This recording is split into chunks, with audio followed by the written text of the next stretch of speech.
Be 42, owner of boutique marketing agency in Portland. Built the company from scratch over past 10 years. Specialize in brand strategy and digital marketing. Team of 12 people, mostly women, progressive culture. Proud of creating feminist-friendly workplace. Office has pronouns on name tags, gender-neutral bathrooms. Regular discussions about diversity, equity, inclusion. Mandatory training on unconscious bias and microaggressions.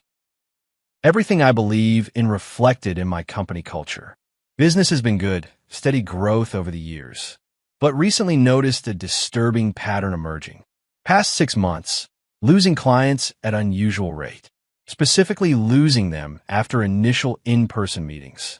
They seem interested over email and phone, excited about our portfolio, our creative approach. But after meeting me in person, they go silent, then send polite emails declining to move forward. At first thought it was coincidence, bad timing, but it's happened 7 times now, all with male clients. Large accounts too, companies with big budgets.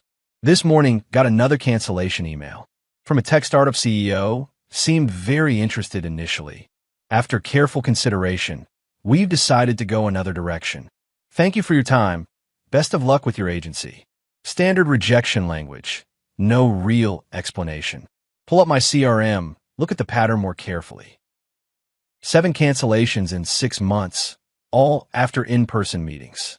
All male decision makers. All seemed excited before meeting. All went cold immediately after meeting me. This can't be coincidence anymore. Something is wrong. Call my business coach, Jennifer. Need outside perspective. I'm losing male clients after meeting them in person. 7 in 6 months, all the same pattern. She's quiet for a moment, thinking. Walk me through a typical first meeting. What happens? What do you discuss? Think about the last one, the tech CEO. We meet. I present our capabilities and approach. I explain our feminist values and inclusive culture. I talk about how we center women's voices in our work. I mention we prefer working with progressive companies. Jennifer is very quiet now. And how do the male clients respond to that? They usually nod politely, seem a bit uncomfortable. But I figure that's just them adjusting to progressive values. That discomfort is part of the learning process. She sighs. Can I be brutally honest with you? Of course, that's why I called you. You're probably making them feel unwelcome and judged before they've even become clients. Feel defensive immediately. I'm just being authentic about our values. We have the right to work with companies that align with us. I know, but there's a way to communicate values and a way to alienate potential clients before you start. She continues carefully. Imagine if you went to a business meeting and the owner immediately told you they don't normally work with women, that they prefer male-run companies and male perspectives. How would that make you feel? The comparison feels unfair. That's not the same thing. Men have all the power. To the individual man sitting across from you, it feels exactly the same. He's being told his perspective and presence isn't valued. Before you even know him, before he's done anything wrong. Never thought about it from that angle. What am I supposed to do? Hide my values? No, but maybe don't lead with them as a barrier. Maybe get to know the client first, understand their needs. Then demonstrate your values through your work, not your lecture. The word lecture stings because it's probably accurate. Spend the rest of the day thinking about this. Pull up notes from recent client meetings. See the pattern Jennifer identified clearly now. Every first meeting, I spend 15 minutes on our values, on being a feminist company, on centering women, on not tolerating sexism, on our progressive culture. Before I even ask about their business needs, before I understand what they're looking for, I'm essentially telling them I'm judging them, deciding whether they're worthy of working with me. That evening, my business partner Sarah comes by. She handles operations, I handle client relations. We need to talk about the client losses, she says. I know. Jennifer thinks I'm alienating them. You are. I've been trying to tell you for months. Surprised she's been thinking this too. Why didn't you say something directly? I did, multiple times. You told me I was being complicit, that I needed to be more committed to our values. Vaguely remember those conversations differently. Walk me through what you see happening. Sarah pulls out her laptop, shows me something. I've been tracking client feedback through mutual contacts, finding out why they're really leaving. Feel nervous about what she's found. What are they saying? That you're hostile in meetings, immediately political. That you make them feel attacked for being men. That you lecture them about feminism before discussing business. That they feel like you've already decided they're the enemy. Each statement hits like a punch. I'm just establishing our company culture up front. You're establishing that male clients aren't welcome. Even when they're progressive, even when they're good guys. You make them prove they're not sexist before you'll work with them. Sarah shows me screenshots of messages. From mutual contacts, from industry colleagues. All saying similar things about my approach. She's talented, but exhausting to work with. Great agency, but the owner is very political. Felt like I was being interviewed for my feminism, not my business. Would rather work with someone less antagonistic. Reading these is devastating and enlightening. I thought I was being principled. You're being alienating. There's a difference. Sarah continues, trying to be gentle but firm. Remember that medical device company last month? The CEO seemed really interested in our work. Remember him, seemed like good potential client. He brought his wife to the second meeting. She's their VP of marketing. They run it together. You spent the whole meeting talking to her, ignoring him. Made comments about how nice it was to work with women decision makers. Did do that, thought I was being supportive. They hired another agency the next week. His wife told a mutual friend you made her uncomfortable. Said you were condescending to her husband for no reason. That he was respectful and engaged, but you dismissed him entirely. Never knew they felt that way. Thought I was empowering the wife. I'm losing his business, I say quietly. Yes, significant business, and damaging our reputation. In a small industry, word spreads quickly. People are starting to warn each other about working with us. Feel sick hearing this. What do I do? How do I fix this? Stop leading with ideology. Start leading with service. Stop judging clients before you know them. Stop making every interaction about gender politics. She's right, completely right, and I hate it. Next morning, reach out to one of the canceled clients. Michael runs a software company, seemed interested initially. Sent the rejection email 2 months ago. Write him carefully, asking for honest feedback. I'm working on improving my client relations approach. Would you be willing to share why you decided not to work with us? Your honest feedback would be genuinely helpful. He responds within an hour, surprisingly candid. I appreciate you asking. I'll be direct. Your portfolio was impressive. Your team seemed talented. But the initial meeting was uncomfortable in ways I didn't expect. Brace myself for the feedback. You spent the first 20 minutes talking about feminist values, before asking anything about my company or needs.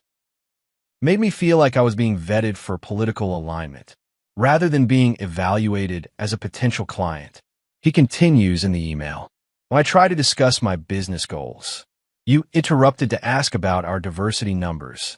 When I mentioned my all-male founding team, you visibly disapproved, made a comment about typical tech bros. Don't remember the exact comment, but sounds like me. I'm not a tech bro. I'm a founder trying to build something. I care about diversity. We're actively hiring women, but I felt prejudged and dismissed before you knew anything about me. It was off-putting enough that I decided to go elsewhere. The email concludes with unexpected kindness.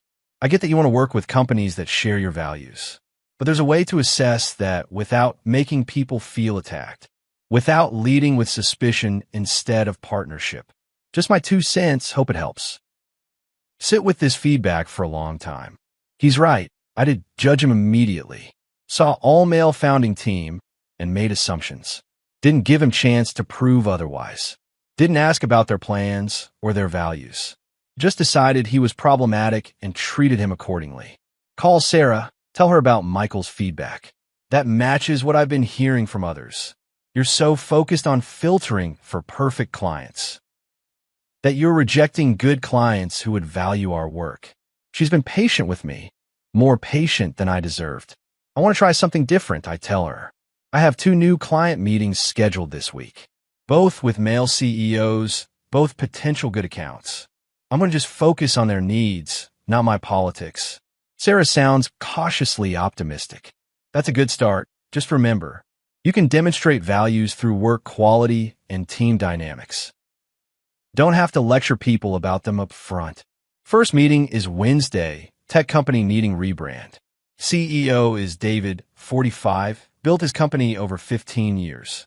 Usually this is where I'd launch into my feminist speech. Instead, I take a breath and try a different approach. Thanks for meeting with me, David. Tell me about your company. What are you building? What's your vision for it?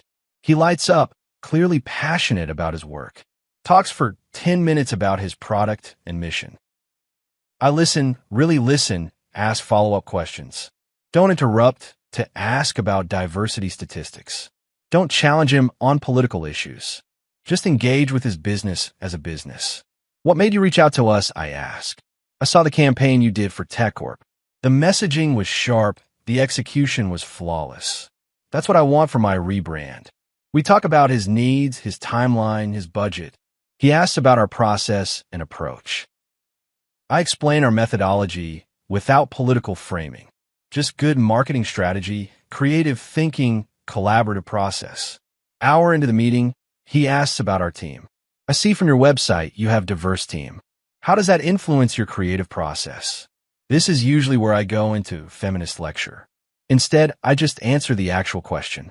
Different perspectives help us see blind spots, understand different audience segments better, create campaigns that resonate more broadly. He nods, genuinely interested. That makes sense. That's valuable. We wrap up the meeting. He seems enthusiastic. I'll send over a proposal by Friday.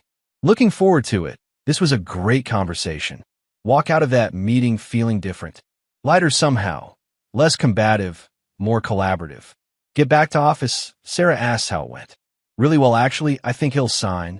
What did you do differently? I just listened to him, treated him like a client. Not like a suspect I was interrogating. She smiles. Progress, that's real progress. Second meeting is Friday. Consumer goods company. CEO is Robert, older guy, probably 60. Has that old school business vibe I usually bristle at. But I'm trying new approach, staying open. Robert, thanks for coming in. Tell me about your company. He talks about his business, family owned for 30 years. His daughter just joined as VP. They're modernizing. We need help reaching younger demographics. Our brand feels dated. We need fresh perspective. Ask him about his vision for the company's future, about his daughter's role and her ideas. He clearly respects her, values her input. She's pushing us in good directions, making us better. I'm old enough to know I don't know everything. He's humble, self-aware, open to change. Everything I would have missed if I'd judged him up front. If I'd seen 60-year-old male CEO and made assumptions. We have productive conversation about their needs, about how to bridge traditional customer base with new audiences, about respecting their history while evolving their brand. At the end, he mentioned something interesting. I heard you could be pretty intense about politics, that you grill potential clients about their values. Feel my face get hot.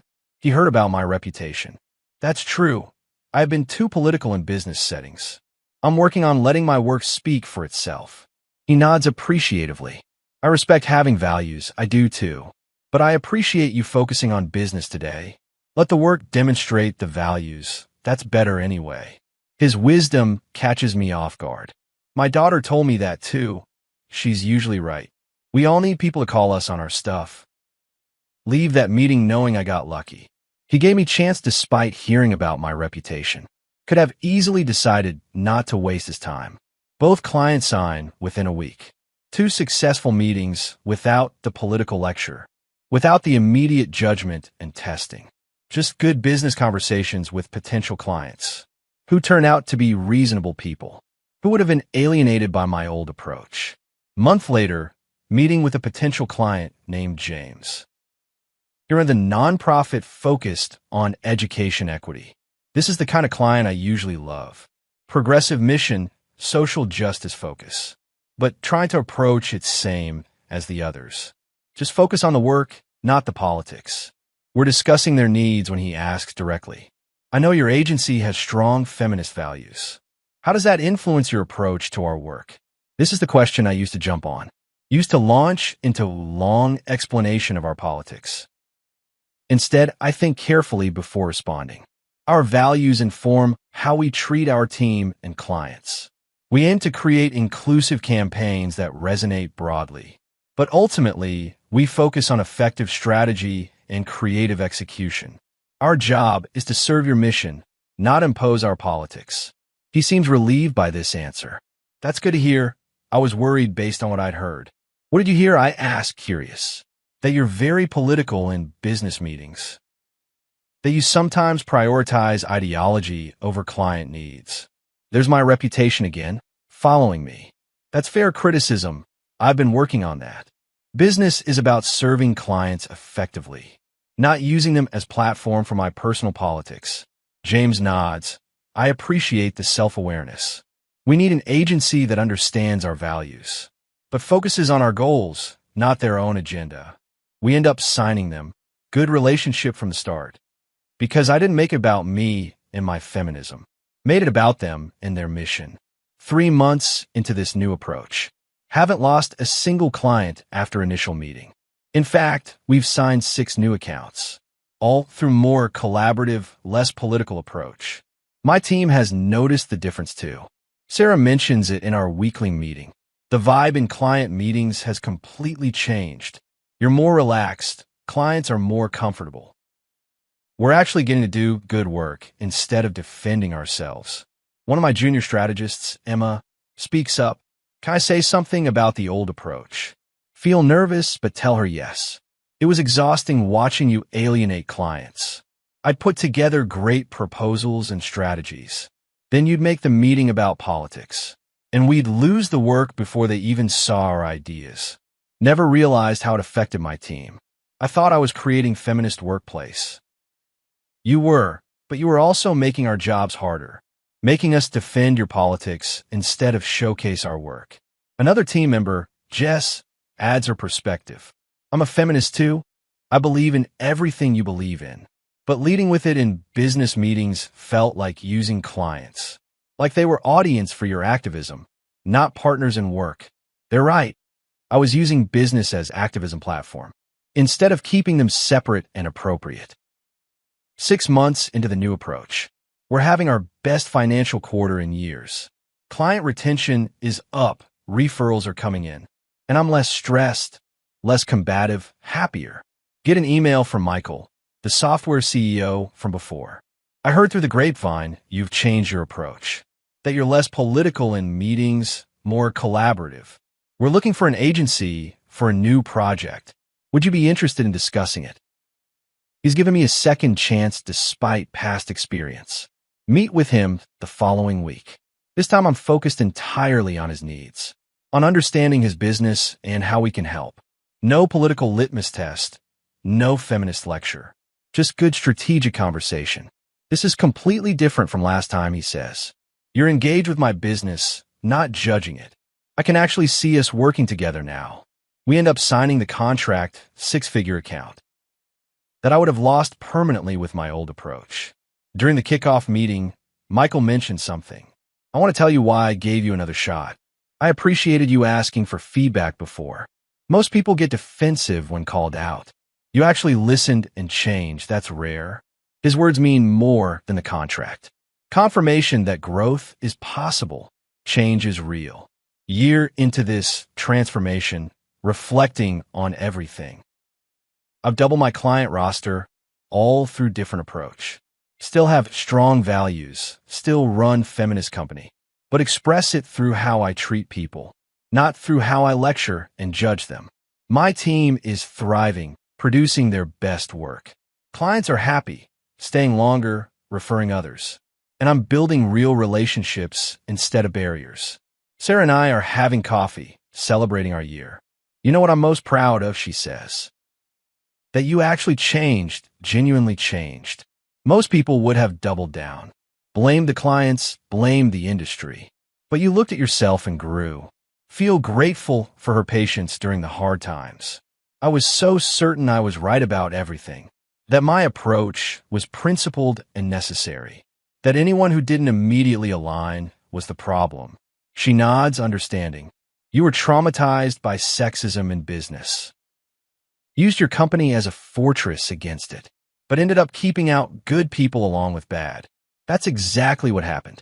Now I realize you can have values without weaponizing them, can create feminist culture without alienating everyone, can demonstrate principles through actions, not lectures. Get a call from Jennifer, my business coach. I heard about your turnaround. I'm impressed. What was the turning point for you? Think about when it really clicked. When I read Michael's feedback email, he said I made him feel attacked before knowing anything about him. That hit different than generic criticism, because I realized I would hate that too. Jennifer laughs. Empathy, the great teacher. Exactly, I finally saw from their perspective, saw how my principles felt like judgment, how my values felt like barriers. 2 years into the transformation now, my reputation in the industry has completely shifted. People no longer warn each other about working with me. Instead, they recommend us, speak highly of our work. An industry conference, run into another agency owner. Woman named Patricia runs similar boutique firm. She's known for even more political approach than mine was. I heard you sold out, she says, kind of joking, but not really. That you stopped talking about feminism in your business. Here's the test. How do I respond? I didn't stop being feminist. I stopped leading with it. Started demonstrating it through how I work, rather than lecturing people about it in meetings. She looks defensive, so you think I should hide my values. Not hide them, just let them show through actions. Let the work speak louder than the political statements. She's not ready to hear it. I can see it in her face. She's where I was 2 years ago, certain and defensive. Well, I won't compromise my principles for money. The implication that I did stings a bit. I didn't compromise anything. I just stopped alienating people. Stopped making clients prove themselves before I'd work with them. Stopped using business meetings as activism platforms. Patricia walks away, unconvinced. See a bit of myself in her, the old me. So certain, so defensive, so isolated by principles. Later that day, give a talk at the conference. About building values-driven companies. About demonstrating principles through actions. About the difference between values and alienation. Several male business owners approach after. Thank you for that talk. It was needed. There's a lot of us who support equality, but feel unwelcome in conversations about it. Feel like we're prejudged as the enemy. One of them shares his experience. I try to work with an agency like yours used to be. Got lectured about my privilege in the first meeting, even though I was there to hire them and pay them well. It was humiliating. I left and never went back. Hear the pain in his voice, the frustration. I'm sorry you experienced that. We can advocate for change without attacking individuals. Can build inclusive culture without excluding people. They seem relieved to hear this from a feminist business owner. That evening, reflecting on the day's conversations. Think about Patricia, about my old self, about how righteousness can become a prison, about how principles can become weapons. Still believe everything I believed 2 years ago. Still think gender equality matters enormously. Still want to create feminist-friendly workplace. But now I understand that includes everyone. Includes male clients who want to work with us. Includes treating people as individuals first. Includes demonstrating values, not demanding them. My company is more successful now, more impactful. Working with clients I would have rejected before. Helping them understand inclusion through experience, rather than through judgment and lectures. TFW male clients keep canceling after meeting you. TFW, you realize you have reputation for being hostile. TFW, you lead every meeting with political litmus test. TFW, you lecture about feminism before discussing business. TFW, you make clients prove they're not sexist before working with them. TFW, you're using business meetings as activism platform. TFW, your team is exhausted defending your politics. TFW, changing approach doubles your business. TFW, demonstrating values works better than demanding them. TFW, male clients give you second chances when you grow. Still believe in feminist values and inclusive workplace. Still run my company with those principles. Still care about gender equality and representation. But now express it through how I work. Through how I treat my team and clients. Through the quality of work we produce. Not through lectures and political tests. Not through judgment and immediate assessment. Not through making people prove their worthiness. 7 male clients who canceled taught me that. By walking away rather than tolerating alienation. By choosing agencies that wanted their business. By refusing to be treated as guilty until proven innocent. They weren't intimidated by strong women. They were exhausted by hostile business interactions. They weren't against feminism. They were against being attacked in professional settings. That's what 42 years in business failure taught me. That having values doesn't mean weaponizing them. That being principled doesn't mean being alienating. That feminism doesn't require making enemies. My company is better for learning this. My team is happier. My clients are thriving. My business is successful and my reputation is repaired. All because I stopped leading with judgment, started leading with service and collaboration. Let my values show through actions, rather than through political lectures. That's real feminist business practice. That's sustainable and effective. That's what those 7 canceled clients taught me. By refusing to tolerate my approach. By choosing to work elsewhere. By forcing me to examine my behavior. Better at 42 than never learning. Better growth than rigid certainty. Better inclusion than alienation. That's what I practice now. What my business demonstrates daily. Through work quality, team dynamics, client relationships. Not through political speeches and meetings. That's the transformation. From using clients as activism audience to serving clients with excellent work while maintaining strong feminist values. Just expressed through actions, not lectures. That's what works. That's what's sustainable. That's what I should have done all along.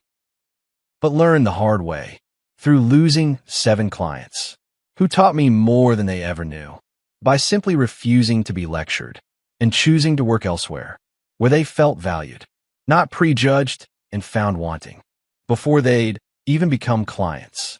That's the lesson. That changed everything for my business and for me.